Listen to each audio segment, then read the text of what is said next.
ఇవన్నీ అవుతున్న క్రమంలో మళ్ళీ ఫస్ట్‌ది మళ్ళీ పడొచ్చు. ఏదైనా అవ్వచ్చు కానీ ఏదైనా 8 నెలల్లో job guarantee. Self post mortem is very very very important. హ్మ్. సెల్ఫ్ పోస్ట్ మార్టం అంటే మనకి ఫెయిల్యూర్స్ అనేవి ఎక్కువ వస్తూనే ఉంటాయి every day. In a way I can say me day నా డే కూడా ఫెయిల్యూర్తోనే స్టార్ట్ అవుతుంది. అవును.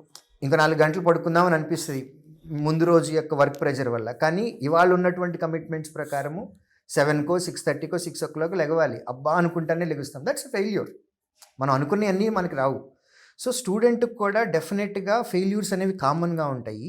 బట్ ప్రతి ఫెయిల్యూర్లో వాళ్ళు చెక్ చేసుకోవాల్సింది ఏంటి అని అంటే వాట్ ఎగ్జాక్ట్లీ వెంట్ రాంగ్.